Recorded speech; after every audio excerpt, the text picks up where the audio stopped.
This channel does not promote any violent, harmful, or illegal activities. All content provided by this channel is meant for an educational purpose only. Jadavpur বিশ্ববিদ্যালয়ের ক্যাম্পাসে রামনবমীতে coat unquote না কর্তৃপক্ষের। অন্যদিকে অনর ABVP কাল সকাল 11:30টায় যাদবপুর বিশ্ববিদ্যালয়ে রামনবমী পালনের সিদ্ধান্ত অখিল ভারতীয় বিদ্যার্থী পরিষদের এবিভিপির।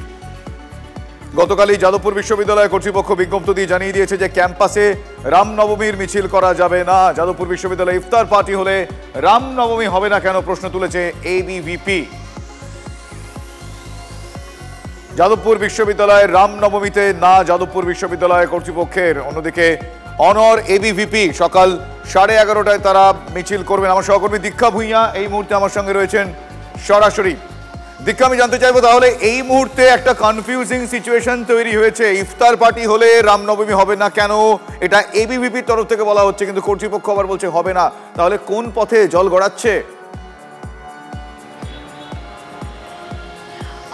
দেখো, এবিভিপির তরফ থেকে যেটা বলা হয়েছে, দেবাঞ্জন পাল যিনি কলকাতার সম্পাদক তিনি স্পষ্ট জানিয়েছেন তারা মৌখিকভাবে জানানোর পরে 28 তারিখে একটি অ্যাপ্লিকেশন দিয়েছিলেন যাদবপুর ইউনিভার্সিটির কাছে, কর্তৃপক্ষের কাছে, যে তারা রামনবমী পালন করতে চান। তবে তিনি বলছেন এবিভিপির ব্যানারে করবেন না, যেখানে তারা কিছু ছাত্রছাত্রী রয়েছেন যারা বাড়ি যেতে পারেন না, তারা উৎসব অনুষ্ঠান করতে চান, সেই কারণে তারা ভেতরে শান্তিপূর্ণভাবে রামনবমী পালন করবেন। তাদের পাল্টা বক্তব্য, যদি সরস্বতী পুজো হতে পারে, যদি ইফতার পার্টি হতে পারে, তাহলে রামনবমী কেন হবে না? তাদেরকে পাল্টা প্রশ্ন করা হয়েছিল। সরস্বতী পুজো হয়ে থাকে সাধারণত বাগদেবীর আরাধনা, যার সঙ্গে পঠন পাঠনের সরাসরি যোগ রয়েছে, আমরা যদি পুরাতত্ত্ব দেখতে পাই। কিন্তু রামনবমী সাধারণত কোনো ইউনিভার্সিটির ভেতরে কেন, রামনবমী দুর্গাপুজো বা কালী পুজো কোনো ইউনিভার্সিটির ভেতরে হয় না।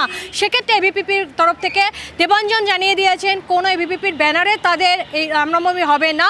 সাধারণ কিছু যারা স্টুডেন্ট রয়েছেন, পড়ুয়া রয়েছেন, যারা উৎসবে বাড়ি যেতে পারেন না, তারা অবশ্যই কালকে রামনবমী পুজো করবেন এবং পালন করবেন সেখানে, এবং তাদের বক্তব্য বহিরাগতরা কোথাও থাকবেন না। অর্থাৎ কর্তৃপক্ষ যেখানে বলে দিচ্ছে অনুমতি নেই রামনবমীর মিছিলে, সেখানে দেবাঞ্জন পাল বলে দিচ্ছেন, যিনি কলকাতার সম্পাদক এবিভিপির, রামনবমী পুজো হবে, তবে এবিভিপির ব্যানারে নয়। অর্থাৎ বোঝা যাচ্ছে যে কালকে যাদবপুর যে আবার একটা অশান্তর হতে পারে তা একদম নিশ্চিত। তার কারণ আমরা দেখেছিলাম যে গত কয়েকদিন আগে ব্রাত্য বসুকে নিয়ে যে গোলমাল হয়েছিল, আগে সাম্প্রতিক অভিজ্ঞতা, তুমি ঠিকই বলেছো, সাম্প্রতিক অভিজ্ঞতা আমাদের সেই স্মৃতি রয়েছে যে কতটা উত্তপ্ত হয়ে উঠেছিল পরিস্থিতি। আগামীকাল যেন না ঘটে, আমরা আশা রাখবো সেরকম ব্যবস্থা সেখানে থাকবে।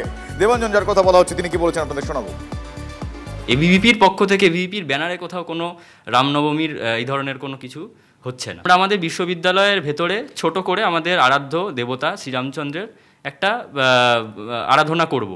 শ্রীরাম তার যে জন্ম বা তার যে এই বিশেষ দিন, তার উদযাপন করার জন্য আলাদা করে কোনো নির্দিষ্ট দল বা নির্দিষ্ট কোনো স্থান এরকম কিছু নেই। যাদবপুর বিশ্ববিদ্যালয় তো পশ্চিমবঙ্গের আলাদা নয়।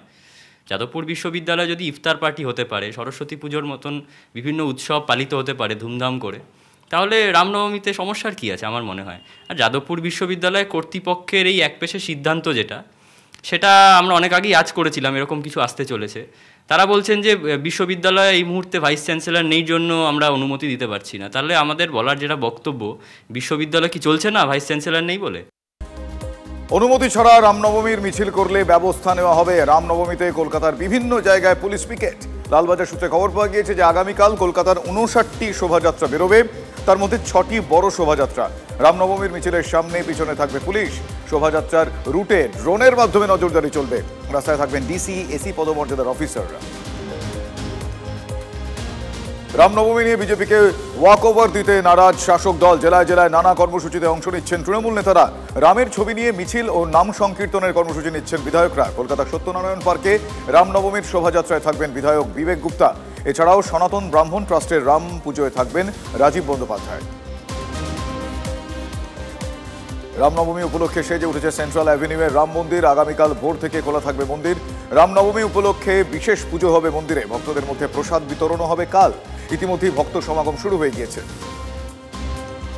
26-এর আগে বঙ্গ রাজনীতিতে ধর্মযুদ্ধ। রামের নামে কোটি কোটি লোক রাস্তায় নামবে। 1 বছর পর সরকার চলে যাবে, সেটাও রামের ইচ্ছে। রাম ছাড়া ভারতবর্ষে কিছুই চলবে না। রামনবমীর আগের দিন সুর চড়িয়ে এমনই মন্তব্য করেছেন দিলীপ ঘোষ। শিলিগুড়িতে লক্ষ লোকের শোভাযাত্রা লক্ষ্যমাত্রা নিয়ে ঝাঁপাচ্ছে বিজেপি, আরএসএস সহ বিভিন্ন হিন্দু সংগঠন। ইতিমধ্যেই 4000 ফেস্টুন, প্ল্যাকার্ড, গেরুয়া পতাকায় মুড়ে ফেলা হয়েছে শিলিগুড়ি শহর। সেজে উঠেছে মন্দিরগুলো, পিছিয়ে নেই শাসক শিবিরও। ধর্মীয় শোভাযাত্রায় অংশগ্রহণকারীদের জল ও শরবত খাওয়ানোর ব্যবস্থা করবে তৃণমূল কংগ্রেস। ভোট বৈতরণী পেরোতে রামকেই হাতিয়ার শাসক বিরোধী দুই পক্ষের। আলিপুরদুয়ারে একগুচ্ছ কর্মসূচি পদ্ম শিবিরের। জেলার বিভিন্ন প্রান্তে বিজেপির শোভাযাত্রা, নানা অনুষ্ঠান, পাল্টা শোভাযাত্রা, পুজো পাঠ তৃণমূলেরও। ধর্ম নিয়ে রাজনীতি করছে বিজেপি, আরএসএস, কটাক্ষ শাসকের। পাখির চোখ 2026, হাতিয়ার রাম। উত্তর দিনাজপুর রামনবমী পালনে ব্যস্ত শাসক বিরোধী সব পক্ষই। আরএসএস ও বিশ্ব হিন্দু পরিষদের নেতৃত্বে পালিত হবে রামনবমী। বিজেপির পাল্টা পুজো পাঠ, শোভাযাত্রায় রামনবমী পালনের ডাক তৃণমূলের। পতাকা অস্ত্র ছাড়া শোভাযাত্রার ডাক রামনবমী উদযাপন কমিটির। সম্প্রীতি রক্ষার বার্তা দিয়ে পথে থাকার আশ্বাস বামেদেরও। রামনবমীতে দিকে দিকে মিছিলের প্রস্তুতি গেরুয়া শিবিরের। পাল্টা নামছে তৃণমূল কংগ্রেসও। রামনবমী উপলক্ষে কোচবিহারে তৃণমূলের একাধিক কর্মসূচি। বিজেপির রামনবমীর কাউন্টার দেবে তৃণমূল কংগ্রেস। রামচন্দ্র কারোর একার নয়, বুঝিয়ে দিতে হবে রাম বিজেপির একার নয়। দলীয় কর্মীদের ঠিক এই বার্তা দিয়েছেন রবীন্দ্রনাথ ঘোষ। তৃণমূলের বিরুদ্ধে সুর চড়াচ্ছে শুভেন্দু অধিকারীরা। রামনবমীর দিন আমরা রাস্তায় থাকবো, তৃণমূল আর পুলিশ ঘরে থাকুক। তৃণমূল গোলমাল না করলেই শান্তিপূর্ণ মিছিল হবে, মন্তব্য করেছেন শুভেন্দু অধিকারী। অন্যদিকে জগদ্দল থানার তলব, আজও হাজিরা দিচ্ছেন না অর্জুন সিং। গতকাল রাতে আবারও বিজেপি নেতার বাড়িতে গিয়ে নোটিশ দেয় জগদ্দল থানার পুলিশ। আজ দুপুর 2টোর মধ্যে বিজেপি নেতাকে আগ্নেয়াস্ত্র সমেত জগদ্দল থানায় হাজিরার নির্দেশ দেওয়া হয় নোটিশে। আদালতের নির্দেশের পরেই থানায় আগ্নেয়াস্ত্র সমেত নথি জমা দেবেন বলে জানিয়েছেন অর্জুন সিং। সিএফএল কে দিয়ে আগ্নেয়াস্ত্র পরীক্ষা করাতে চান বলেও জানিয়েছেন অর্জুন সিং। রাজনৈতিক উদ্দেশ্য প্রণোদিতভাবে হেনস্থা করা হচ্ছে বলে আবার অভিযোগ করেছেন অর্জুন সিং। আমি তো বলেছি তুমি আজকে আমাকে আবার আমার অস্ত্র জমা করতে বলেছে। আমি বলেছি কোর্ট অর্ডার দিলেই আমি অস্ত্র জমা করব। আমি আজকে ওকে দেবো এদেরকে, আর এরা ওটাকে টেম্পার করবে, এটা তো হবে না। সিএফএল, আমি বলছি সিএফএল দিয়ে পরীক্ষা করাতে হবে। স্টেট ফরেন্সিক ল্যাবরেটরিতে এরা ম্যানিপুলেট করে, তো এর উপরে তো ভরসা নেই। কোর্ট আমাদেরকে অর্ডার দেবে, আমি তো প্রস্তুত আছি, সেদিন থেকে আমি প্রস্তুত আছি। আমি কোর্ট কাছে এইটাই আমার পিটিশনে লেখা আছে কি অনারেবল কোর্টের অর্ডারে আমি এটা জমা করব। আমাদের একটাই কথা কি সেন্ট্রাল ফরেন্সিক ল্যাবরেটরিতে এটা যাঁচ করানো। সোমনাথ শ্যামের কথা ছাড়ুন, শেরকে শিকার করার জন্য ও একটা ছাগল বাঁধতে হয় না, ওকে তৃণমূল ছাগল বেঁধে দিচ্ছে। তো ছাগল আছে আমার শিকার করার জন্য, ছাগল থোড়ে শেরের শিকার করে। আমাকে দল টোপ হিসেবে ব্যবহার করুক, কি আমি কি হিসেবে ব্যবহৃত হচ্ছি সেটা আমি বুঝে নেব। আর ওকে আমি বলেছি জেলে আমি ওকে ঢোকাবই, জেলে আমি না ঢুকিয়ে ওকে আমি নিশ্চিন্ত হয়ে বসবো না। অর্জুন সিংকে জেলে ঢোকাবো, ওর যত কুক্রম আছে সব কেসে।